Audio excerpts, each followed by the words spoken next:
Hello welcome friends. तो आज हम पढ़ने जा रहे हैं बीए फर्स्ट ईयर की जो ज्योग्राफी है, भौतिक भूगोल है, उसके most and important question answer 2022 के लिए जो पेपर को मद्देनजर रखते हुए बनाए गए हैं वो 2022 के एग्ज़ाम में आ सकते हैं। तो चलिए बिना किसी समय को लेते हुए वीडियो देखिए और चैनल को सब्सक्राइब जरूर करें। तो फ्रेंड्स, ये हैं BA first year important questions जो भौतिक भूगोल के हैं। 2022 की जो एग्ज़ाम है उसमें आने वाली है और राजस्थान यूनिवर्सिटी ने आपका सिलेबस 50% कर दिया गया है। पेपर में 10 क्वेश्चन आएंगे, उनमें से 5 क्वेश्चन 50% आपको करना है, चाहे वो अथवा का क्वेश्चन हो या कोई सा भी क्वेश्चन हो। आपको ओनली 5 क्वेश्चन करने हैं और पेपर का समय रहेगा 1.5 घंटा। तो बिना किसी देरी के हम आपको क्वेश्चन बताते हैं कि इस बार 2022 में कौन कौन से इम्पोर्टेंट क्वेश्चन हैं जो 2022 की बीए फर्स्ट ईयर भौतिक भूगोल पेपर फर्स्ट में कौन कौन से क्वेश्चन आ सकते हैं। तो फर्स्ट क्वेश्चन आप स्क्रीन पे देख रहे होंगे, वेगनर के महाद्वीपीय विस्थापन सिद्धांत को समझाइए।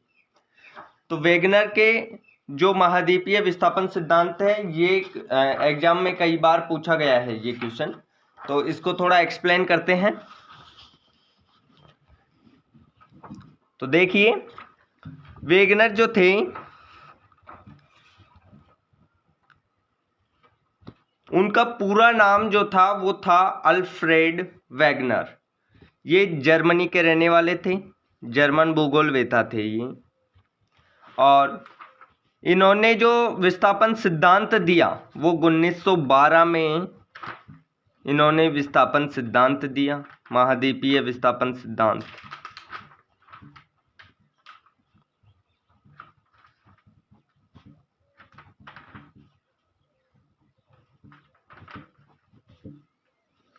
और वेगनर एक जलवायु वेता थे। अब उनके सिद्धांत की बात करें तो वेगनर के सिद्धांत की रूपरेखा देखिए। तो उन्होंने कुछ पार्टों में डिवाइड किया है। तो सबसे पहले है पेंजिया।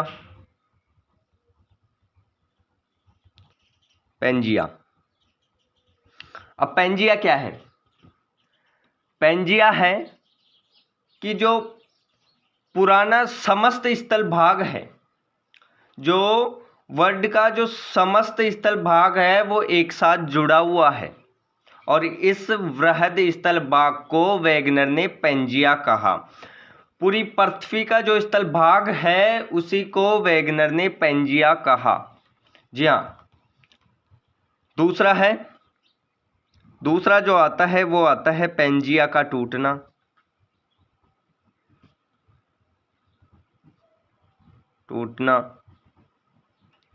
इसमें है कि वेगनर के अनुसार कार्बोनिफेरम युग में पेंजिया का टूटना प्रारंभ हुआ। ये युग याद रखना कौन सा युग है, ये कई बार एग्जाम में ऑब्जेक्टिव टाइप क्वेश्चन भी पूछा जाता है कि पेंजिया का टूटना कब प्रारंभ हुआ, कौन से युग में प्रारंभ हुआ। तो कार्बोनिफेरम युग में, फेरस युग में। और पेंजिया के टूटे भाग सीमा पर तैरते हुए दो दिशाओं की तरफ प्रवाहित हो गए। अब पेंजिया जो है वो टूटा, दो भागों में डिवाइड हुआ। तो फर्स्ट जो भाग है वो सीमा पर तैरता हुआ भूमध्य रेखा की तरफ गया, भूमध्य रेखा की तरफ गया। और जो सेकंड भाग है वो पश्चिमी दिशा की तरफ गया।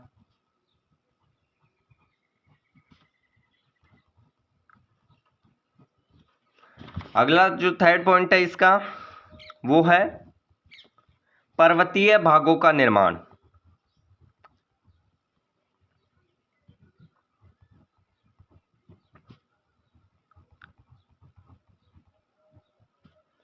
पर्वतीय भागों का निर्माण। तो पर्वतीय भागों का निर्माण कैसे हुआ ये मैं आपको एक स्ट्रक्चर के द्वारा बताता हूँ। ये यूरोप है और ये अफ्रीका है। तो वेगनर बताता है कि यूरोप और अफ्रीका जब पास आए तो पर्वतों का निर्माण हुआ। वेगनर ने बताया कि जब यूरोप और अफ्रीका निकट आए, पास आए, तो पर्वतों का निर्माण हुआ। अगले क्वेश्चन की ओर बढ़ते हैं। अगला क्वेश्चन है थॉर्नथवेट के जलवायु वर्गीकरण को समझाइए। ये क्वेश्चन भी इम्पोर्टेंट लिया गया है आपके लिए कि थॉर्नथवेट के जो जलवायु वर्गीकरण का सिद्धांत है उसको हम बता रहे हैं। तो थॉर्नथवेट जो था, थॉर्नथवेट, उसका जो जलवायु वर्गीकरण उन्होंने प्रस्तुत किया, तो उन्होंने दो वर्गीकरण, जलवायु के दो वर्गीकरण प्रस्तुत किए। उन्होंने दो वर्गीकरण प्रस्तुत किए उन्होंने जलवायु के। तो जो पहला किया, फर्स्ट वाला जो वर्गीकरण किया वो 1931 में प्रस्तुत किया उन्होंने, और जो सेकंड वाला जो किया वो 1948 में प्रस्तुत किया। तो फर्स्ट वाला जो था वर्गीकरण जो उन्होंने प्रस्तुत किया, जलवायु का वर्गीकरण, उसमें किन किन तत्वों को प्रमुख माना है, तो वो मैं तत्व बताने जा रहा हूँ कि बेसिकली कौन कौन से तत्वों को उन्होंने प्रमुख माना है पहले चरण में, पहले जलवायु वर्गीकरण में। तो वो 3 तत्व थे। पहला था वर्षा की प्रभाविकता,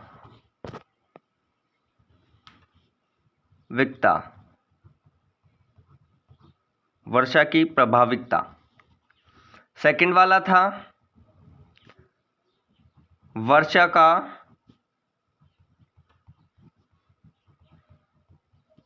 मौसमी वितरण, और जो थर्ड लेते हैं वो था तापीय दक्षता। अब अगले चरण की ओर बढ़ते हैं कि उन्होंने दूसरा वर्गीकरण, जलवायु का वर्गीकरण दूसरा 1948 में प्रस्तुत किया। तो इन्होंने इसमें कौन कौन से तत्वों को प्रमुख माना है वो भी देख लीजिए। तो इन्होंने इस सेकंड वाले जलवायु वर्गीकरण में उन्होंने कुछ तत्वों को महत्वपूर्ण माना है। वो तत्व है, पहला लिखिए वाष्पीकरण, सेकंड वाला है वाष्पोत्सर्जन, थर्ड वाला है पीईटी, और वर्षा का भी उन्होंने इसमें उल्लेख किया है, वर्षा। अगले क्वेश्चन की तरफ बढ़ते हैं। तो नेक्स्ट क्वेश्चन ये रहा, पृथ्वी की वायुदाब पेटियों व ग्रही पवनों का विस्तार से वर्णन कीजिए। अब पृथ्वी की वायुदाब पेटियां,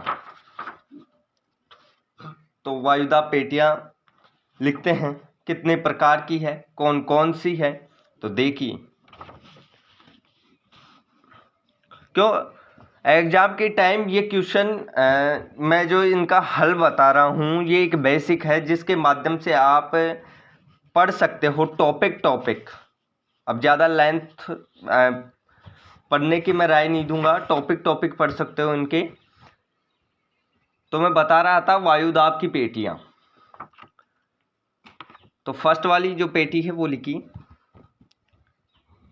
पहली है उष्णकटिबंधीय,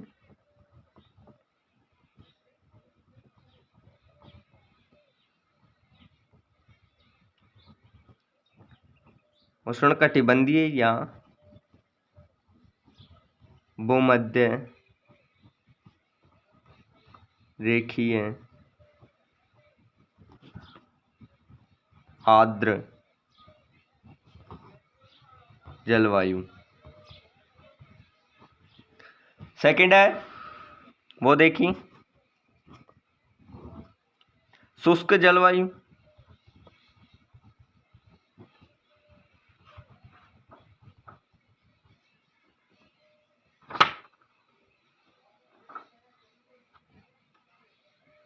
शुष्क जलवायु, वायुदाब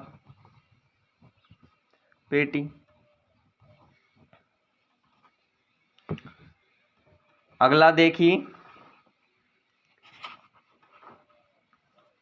उष्णार्ध समशीतोष्ण। ये देखिए, इससे अगला देखिए, ये शुष्क वायुदाब पेटी होगी। थर्ड वाली देखिए आप, उपध्रुवीय,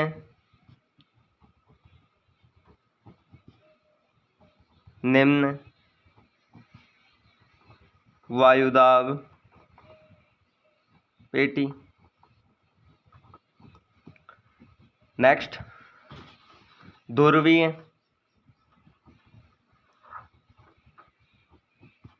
उच्च वायुदाब पेटी। और एक हो गई उपोष्ण उच्च वायुदाब पेटी। जी ये है। नेक्स्ट क्वेश्चन की ओर बढ़ते हैं। तो नेक्स्ट क्वेश्चन है, बायोम को परिभाषित कीजिए। जी हाँ गाइज, बायोम क्या है? तो मैं आपको एक बेसिकली शॉर्ट रूप में बता देता हूं कि बायोम क्या है। देखिए,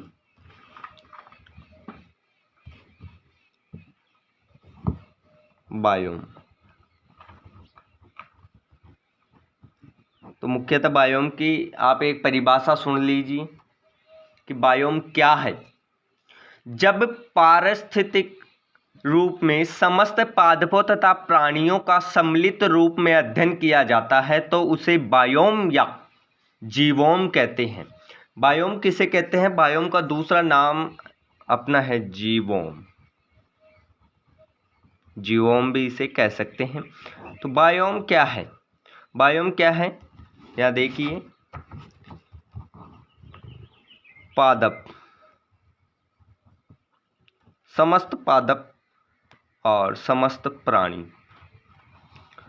इन दोनों का सम्मिलित रूप से जो अध्ययन किया जाता है वो ही बायोम है। क्या है? कि समस्त पादपों और समस्त प्राणियों का अध्ययन किया जाना ही बायोम है। इन दोनों का सम्मिलित रूप से अध्ययन किया जाना ही बायोम है। तो अगले क्वेश्चन की ओर बढ़ते हैं। तो नेक्स्ट क्वेश्चन आपके साथ, कोपेन के जलवायु वर्गीकरण का विस्तृत लेखा प्रस्तुत कीजिए। तो देखिए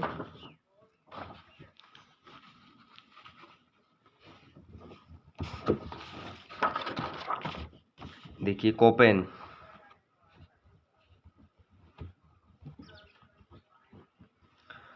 जो थे वो जर्मन भूगोलवेत्ता थे, जर्मनी के थे वो। और उन्होंने जलवायु का वर्गीकरण जो सिद्धांत दिया वो दिया 1919 में। जलवायु का वर्गीकरण का सिद्धांत उन्होंने जो दिया वो 1919 में दिया। अब उन्होंने जो जलवायु का वर्गीकरण किया है तो वो वर्गीकरण आप देख लीजिए। फर्स्ट पार्ट उन्होंने बताया है, पहला पॉइंट वो है उष्ण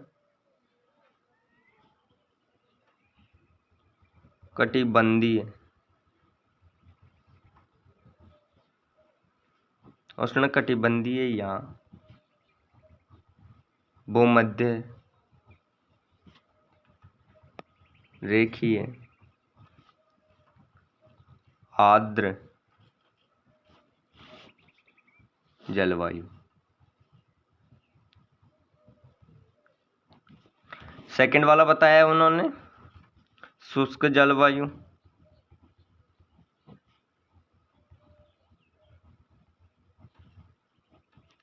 थर्ड वाला बताया है वो है उष्णार्ध,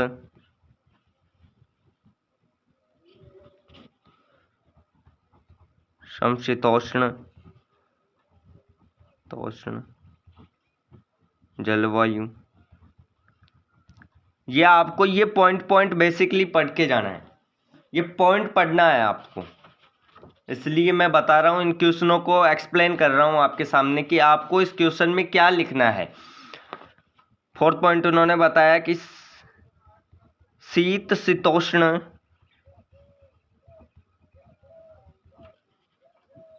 जलवायु,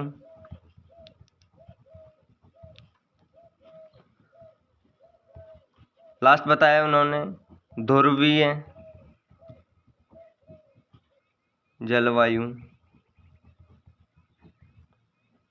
जी हाँ ये बताया। और उसके बाद उन्होंने कई छोटी इकाइयाँ बताई है, आर्द्र जलवायु, मानसूनी जलवायु और ग्रीष्म ऋतु की जलवायु उन्होंने बताया है, वो आप डिटेल से पढ़ लीजिए, बल्कि इनको तो आप देख लीजिए एक बार। तो अगले क्वेश्चन की ओर बढ़ते हैं।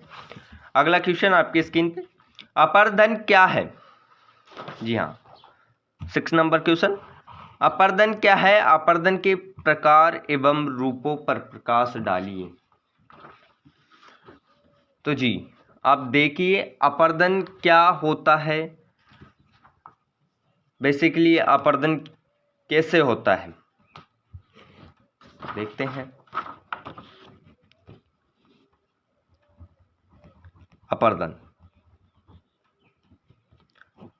अपर्दन मतलब होता है किसी भी चीज का अपने साथ बाहर ले जाना, किसी भी चीज को जल अपने साथ बाहर ले जाता है, उसे ही अपर्दन कहते हैं। फिर इसमें अपर्दन के प्रकार आ जाएंगे, मृदा अपर्दन और सेल अपर्दन, ये हो जाएंगे उनके प्रकार। तो बेसिकली मैं आपको अपर्दन की मुख्य प्रकार बता रहा हूँ, वो देखिए आप। सबसे पहला प्रकार है वो अपघर्षण है। अपघर्षण आपको लास्ट वर्ड से ही पता चल रहा होगा, घर्षण। भाई किसी भी चीज जब सिकुड़ती है और फूलती है तो उसमें टूटन फूटन होती है, उसे ही अपघर्षण कहते हैं। जैसे अपन चट्टानों का एक्सप्लेन करें तो दिन के टाइम जब सूर्य की रोशनी बहुत ज़्यादा होती है तो चट्टानें फैलना शुरू हो जाती है। अब जब रात चंद्रमा की चांदनी में जब ठंड पड़ती है तो चट्टानें बिल्कुल सिकुड़ जाती है। तो उससे क्या होता है कि चट्टानों में दरार पड़ जाती है और वर्षा के समय वो चट्टान धीरे धीरे कट कर अपने जल के साथ जल बहा ले जाता है, तो उसे अपघर्षण कहते हैं। दूसरा इसमें जो इनका प्रकार है वो देखिए, वो प्रकार हो गया गोलीकरण या संरक्षण भी कहते हैं, संक्षारण। तीसरा देखिए जलगति क्रिया।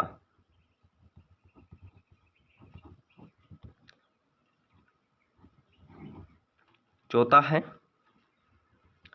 सन्निघर्षण और लास्ट पांचवा है वाहन की क्रिया। अपवाहन की क्रिया। या गाइस नेक्स्ट क्वेश्चन की ओर बढ़ते हैं। नेक्स्ट क्वेश्चन है चक्रवात क्या है, इसे आप एक्सप्लेन कर दीजिए। उससे अगला क्वेश्चन है महासागरीय नीतल का विस्तार से वर्णन कीजिए। उससे अगला है सेल चट्टानों के वर्गीकृत करने के आधार को स्पष्ट कीजिए। चट्टानें 3 प्रकार की होती है मुख्यतः, आपको ये पता है, परतदार सेल, आग्नेय सेल और रोएदार सेल। उसके बाद है ज्वार भाटा के कारणों को समझाइए कि ज्वार भाटा किन कारणों के से आता है। तो ज्वार भाटा मुख्यतः जो चंद्रमा और सूर्य की गुरुत्वाकर्षण बल के कारण आता है। जब वो दोनों एक ही दिशा में होते हैं तब ज्वार भाटा उत्पन्न होता है। गाइस तो ये थे आपके 10 क्वेश्चंस और इनको मैंने एक्सप्लेन भी कर दिया। तो अगला वीडियो भौतिक भूगोल राजस्थान भूगोल का, राजस्थान ज्योग्राफी का अगला वीडियो आएगा। उसके भी मोस्ट इम्पोर्टेंट क्वेश्चन मैंने बना लिए हैं, तो वो अगला वीडियो आपके पास 1-2 दिन में आ जाएगा। Thank you.